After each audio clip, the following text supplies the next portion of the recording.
pour nous parler des anomalies orthopédiques. Docteur Fès, غني عن كل تعريف. Donc à vous la parole. Merci Moulay Arabi.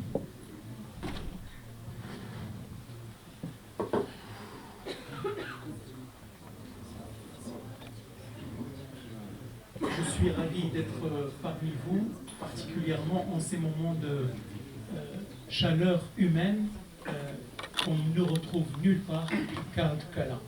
Merci pour le comité et à sa tête notre ami Shafiq Dourachad. J'espère que je vais apporter une petite contribution. Je vais parler d'un thème assez vaste. J'en suis vraiment désolé, mais il n'y a pas d'autre manière que d'évoquer ces anomalies dites mineures de l'appareil locomoteur.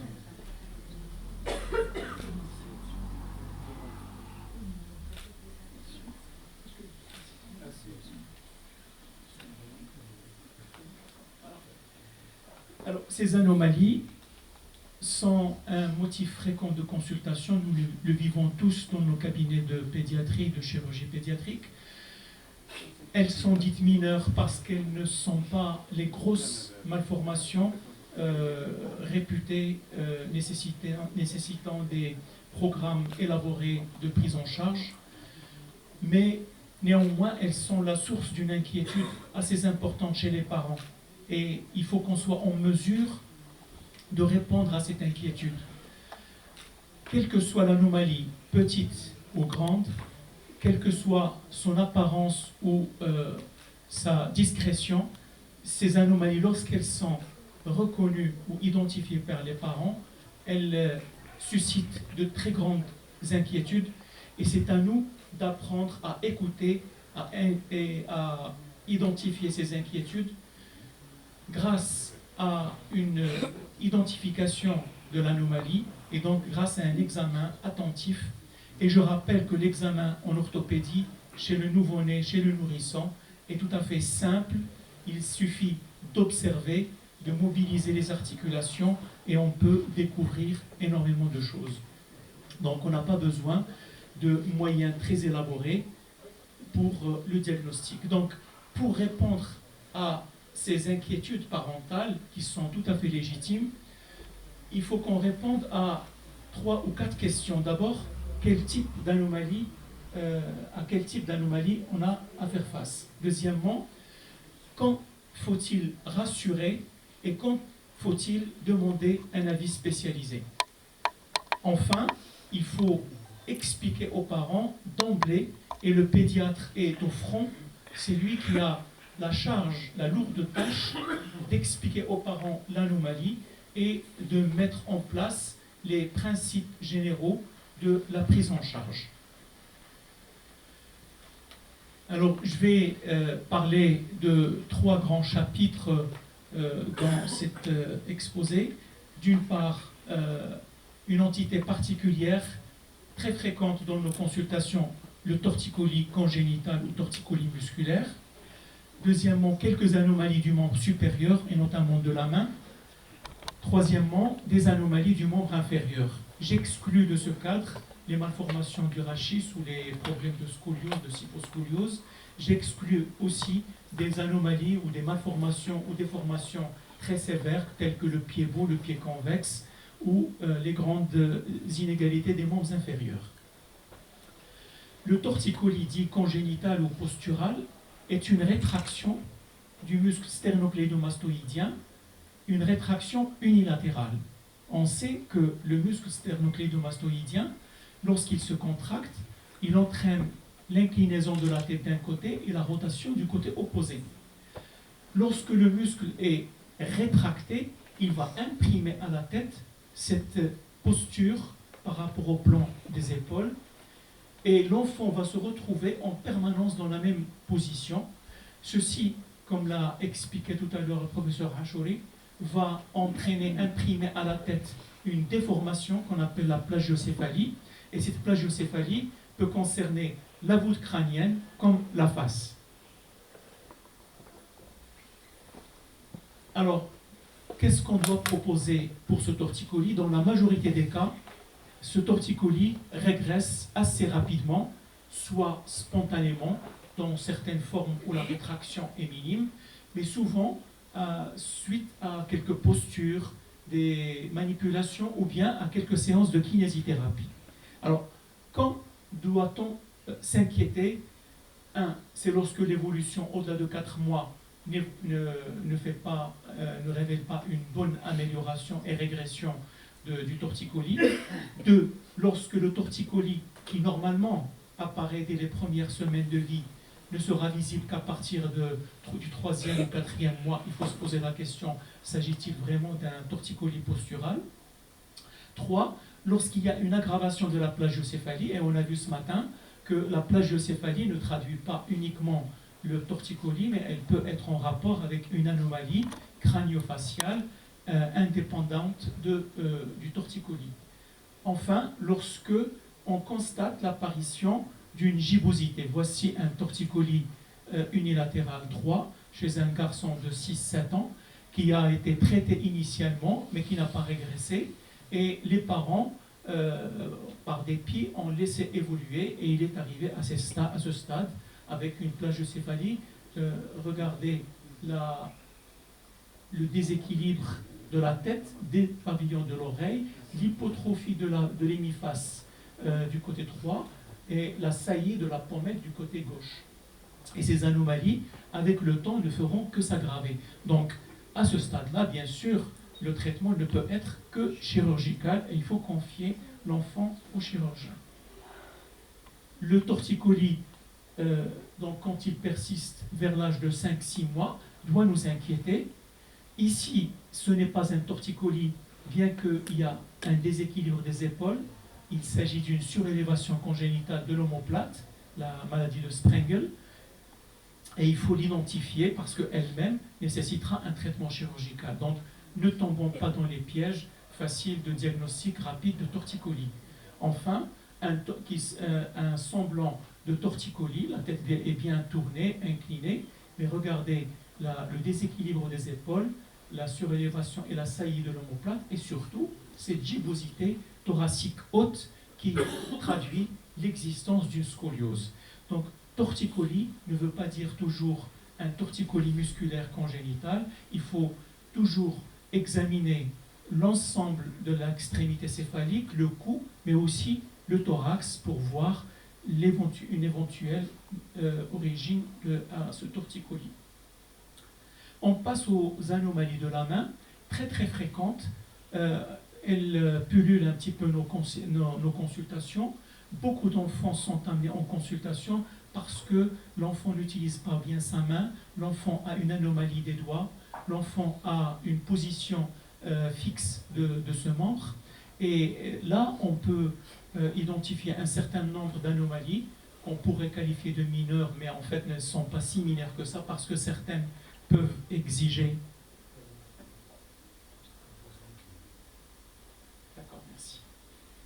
Peuvent exiger un programme thérapeutique.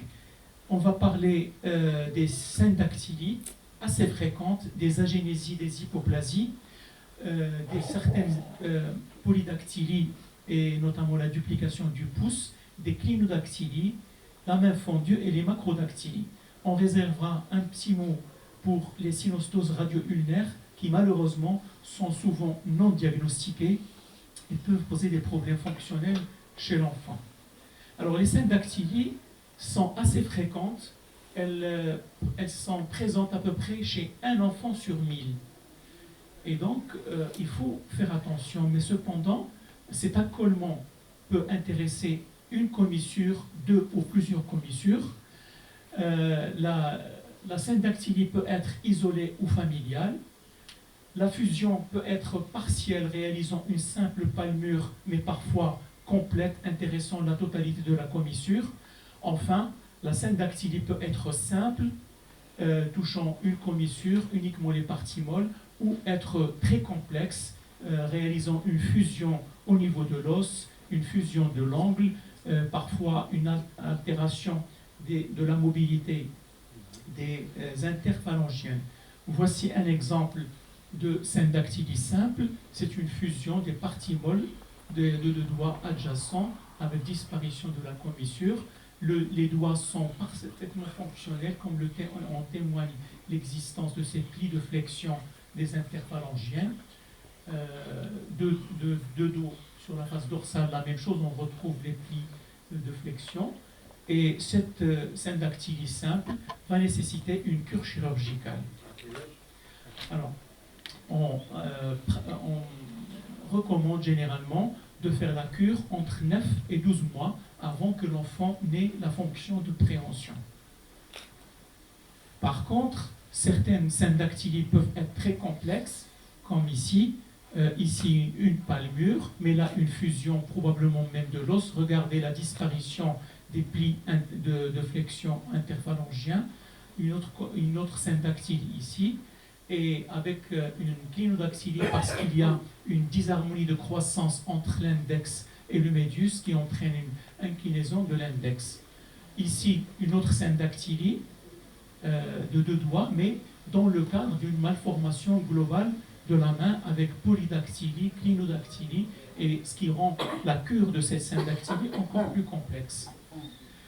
D'autres syndactylies, comme l'a dit le professeur Achouri tout à l'heure, peuvent s'inscrire dans le cadre d'un syndrome malformatif. Ici, un syndrome de Crouzon. La description a été faite tout à l'heure par mon ami Achouri. Et au niveau de la main, la syndactylie réalise une sorte de spatule.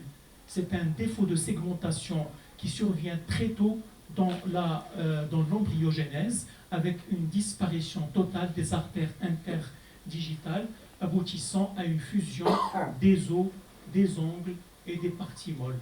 Même la cure chirurgicale est très très difficile et les résultats sont généralement peu satisfaisants en raison de la fusion osseuse et des altérations des articulations interphalangiennes. Donc la syndactylie nécessite une libération chirurgicale. Lorsqu'on ouvre l'espace interdigital, malgré les incisions en Z qui vont permettre le recouvrement, on a souvent recours à une greffe cutanée et il faut informer les parents qu'on va être amené à faire un prélèvement de peau totale pour faire la couverture de cet espace. Il faut éviter de faire la cure de deux commissures adjacentes parce que la chirurgie concomitante de deux commissures expose à des dévascularisations et au risque de nécrose. Donc il faut le dire aux parents que même s'il y a deux commissures, on ne fera qu'une seule à la fois et on réservera la cure de la commissure adjacente pour un temps suivant.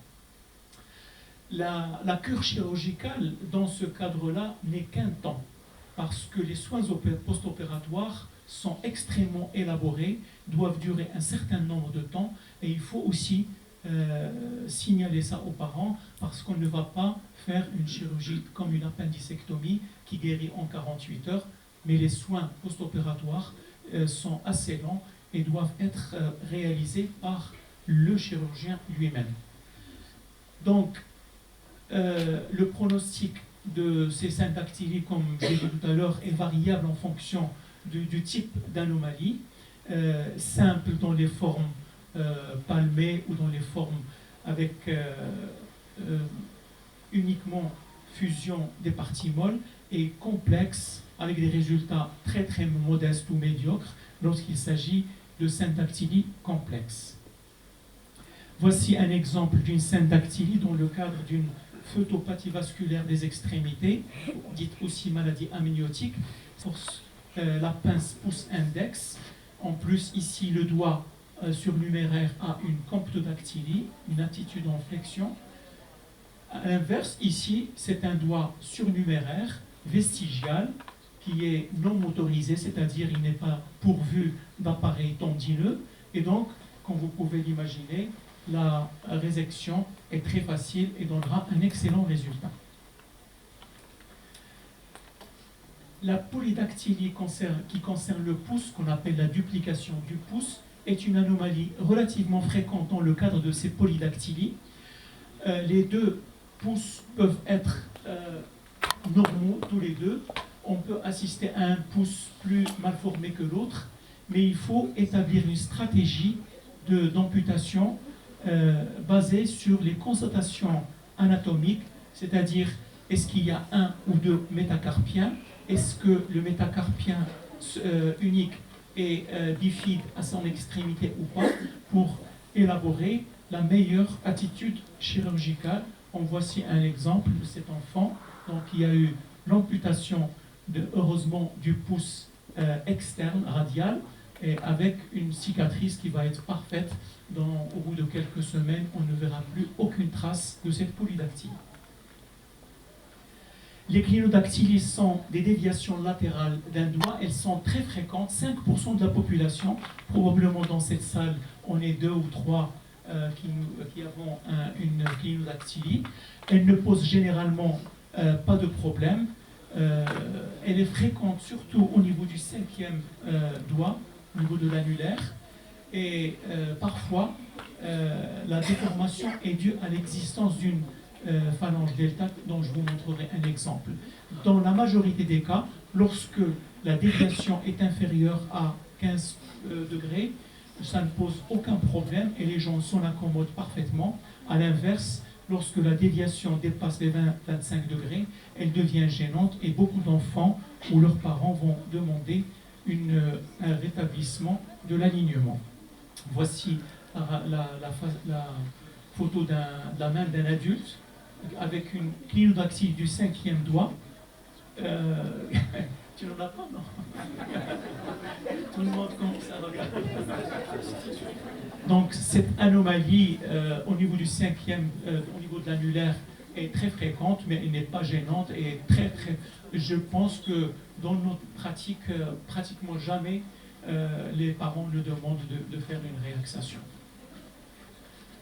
À l'inverse, lorsque la clinodactylie touche le pouce ou l'index, elle va gêner la fonction pouce-index et on est amené souvent à faire une correction chirurgicale. Il n'y a pas d'urgence à la faire, il faut attendre la maturation de la main. L'enfant même, à partir de 5-6 ans, peut, si c'est la main droite, peut apprendre à écrire. Et même j'ai vu des enfants qui ont une excellente écriture avec des doigts complètement déviés. Mais en raison du retentissement esthétique, souvent les enfants, à partir d'un certain âge, et notamment les filles, demandent la réaxation. Voilà l'exemple de la phalange delta. Donc c'est une phalange qui a deux cartilages de croissance asymétrique entre le côté interne et le côté externe. Donc il y a une croissance disharmonieuse qui entraîne progressivement cette déformation, et cette anomalie, notamment lorsqu'elle existe au niveau du pouce ou de l'index, nécessite une cure chirurgicale. Alors rapidement, c'est juste pour mémoire, je vais vous parler d'un certain nombre de malformations assez sévères de la main.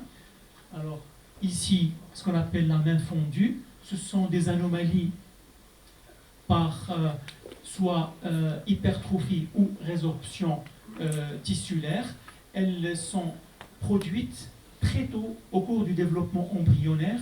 C'est vers la 8e ou 9e semaine d'aménorrhée que la malformation va apparaître, soit parce qu'il y a une obstruction d'une artère, soit parce qu'il y a une résorption des tissus, ou à l'inverse, parce qu'il y a un excès de tissus qui vont être injectés dans le futur doigt.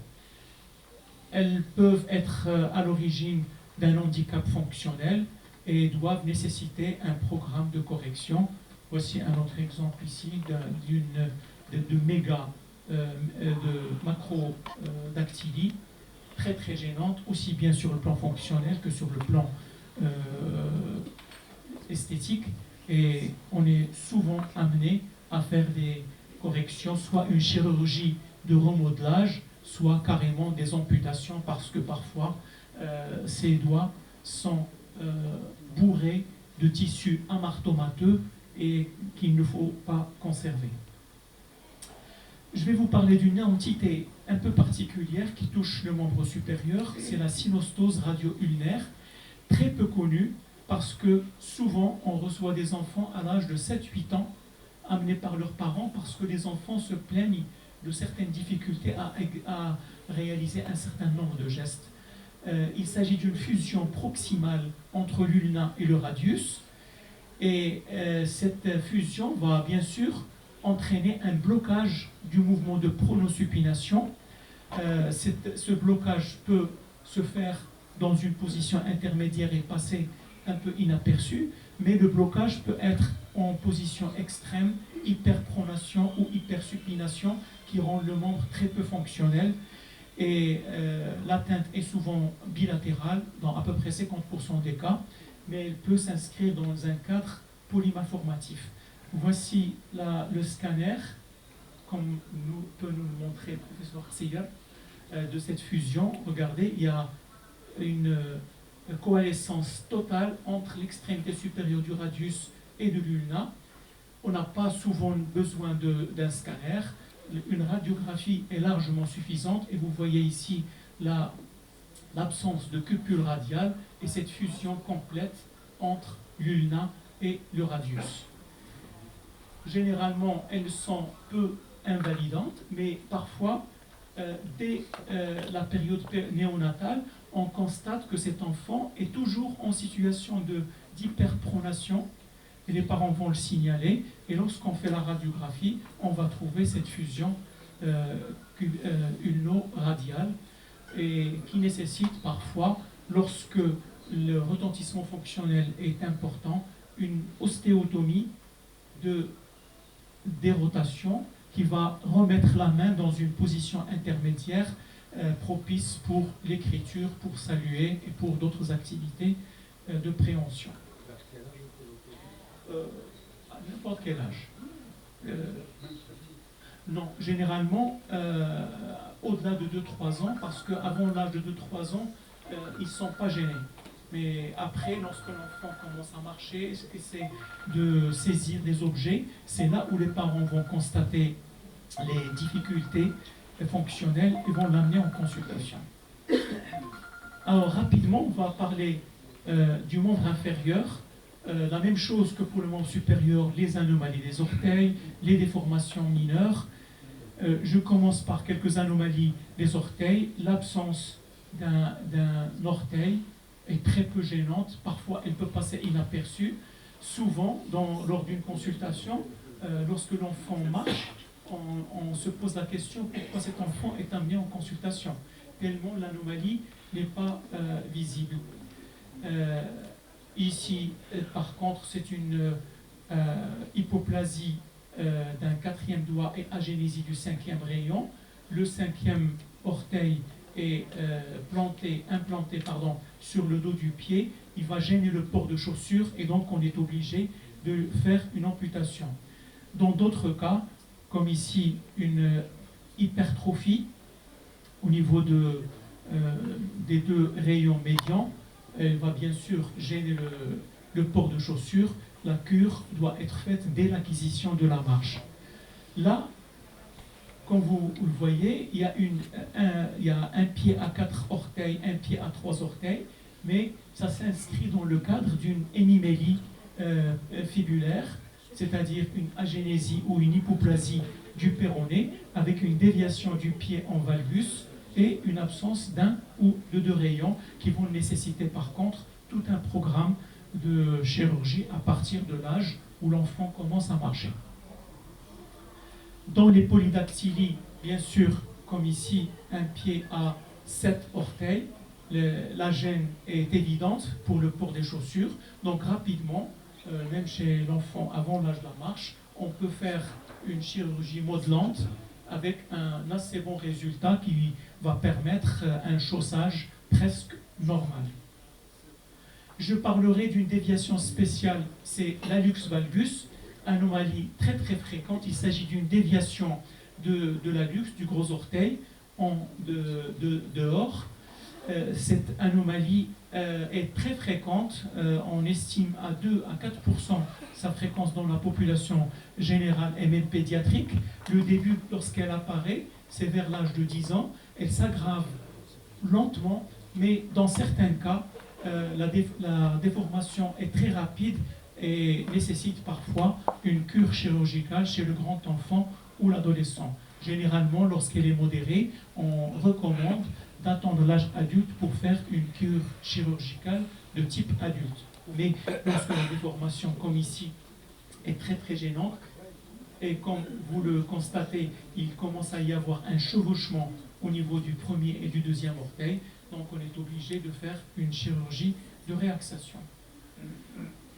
Quelques petites anomalies du pied que vous connaissez, et là aussi pour lesquelles on est souvent amené, pédiatre ou chirurgien pédiatre, à examiner ces enfants, c'est d'une part le pied talus, très fréquent, c'est une anomalie posturale qui amène le dos du pied vers la face antérieure de la jambe avec une élongation du triceps et une rétraction du tibial antérieur. Là aussi, le métatarsus adductus, et je remercie le Dr Houhouani, je ne sais pas comment il fait, mais il a un nombre incalculable de métatarsus varus que vous diagnostiquez et que chez beaucoup de gens passe totalement inaperçu. Et c'est lorsque l'enfant commence à marcher que les parents vont constater que l'enfant se plaint du port de la chaussure parce qu'il y a une convexité du bord externe qui va créer un conflit avec la chaussure. En période néonatale ou durant les premiers mois, cette anomalie est très très facile à traiter. Il suffit de faire des manipulations que le pédiatre lui-même peut recommander aux parents et de porter des chaussures à l'envers. Et ça finit par se corriger très rapidement.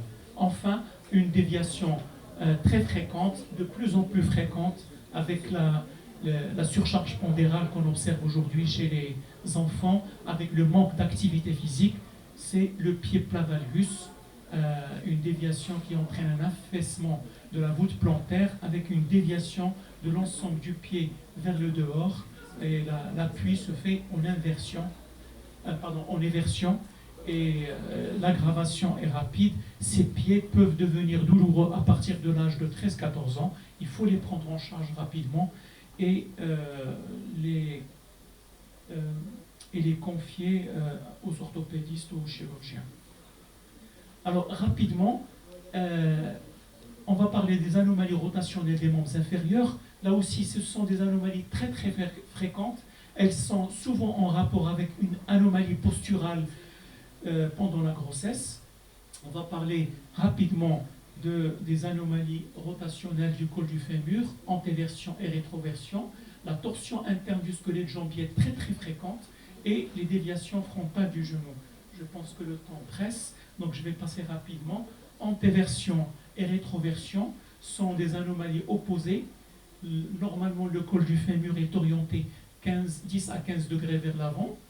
Dans l'antéversion, la déviation vers l'avant est beaucoup plus importante. Lorsque l'enfant appuie, il va tourner tout le membre en rotation interne. À l'inverse, dans la rétroversion, le col est orienté en arrière. Lorsque l'enfant appuie, il va tourner le pied en dehors. Donc, rapidement, l'antéversion, vous voyez comment ici la tête est dégagée. Pour l'appui, la tête doit être centrée, donc tout le monde se met en rotation interne. Et cette anomalie, comme vous le savez, favorise cette posture qu'on appelle les anglo-saxons la TV position, avec des pieds qui réalisent un aspect en W, et les parents le savent très bien, donc il faut recommander l'éviction totale de cette attitude parce qu'elle va pérenniser l'antéversion jusqu'à la fin de la croissance. La rétroversion est connue, le plus célèbre et illustre personnage qui avait la rétroversion, c'est Charlie Chaplin. Ce n'est pas une vraie maladie puisqu'il l'a exploité pour devenir l'une des stars les plus connues du XXe siècle. Donc le pied se porte en dehors et là aussi il y a un certain nombre de postures qu'il faut recommander aux enfants. Éviter la position couchée sur le ventre parce que les membres les pieds vont être en rotation externe et vont aggraver la rétroversion. La torsion du squelette jambier, notamment interne, réalise une sorte de génuvaron, avec une torsion de la jambe et une arcature. On n'a pas besoin de radiographie, mais lorsqu'on réalise la radio, on a cet aspect en parenthèse. D'ailleurs, les torsions internes du squelette jambier, on les appelle les déformations en parenthèse. Voilà, différents aspects. Généralement, l'évolution est favorable, mais les enfants qui s'assoient sur les pieds, talons sous les fesses, vont pérenniser cette déformation et peuvent atteindre des déformations très très importantes qui deviennent très inquiétantes. Mais je vous rassure que même à ce stade-là, quand on recommande aux enfants de ne pas s'asseoir, comme je vous l'ai décrit, quand on leur recommande de ne pas dormir sur le ventre, de faire des activités physiques, ça finit par se réaxer. Voilà le coupable. Pendant la grossesse, les enfants sont dans cette posture.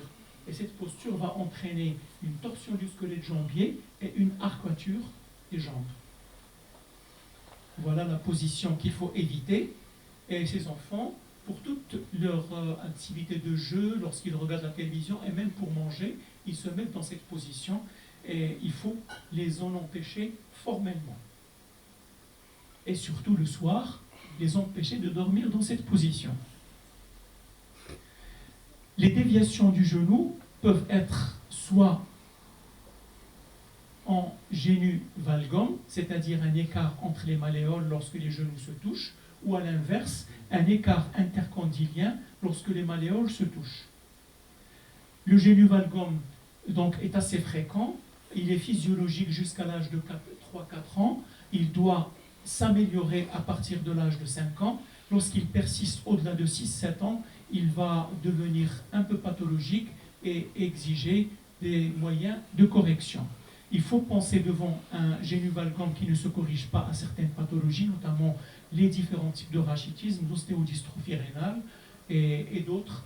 Je signale ici un cas particulier de la séquelle de fracture métaphysaire supérieure du tibia. Même traitée de façon parfaite, cette fracture peut laisser à long terme un génu-valgum unilatéral qui est difficile à traiter.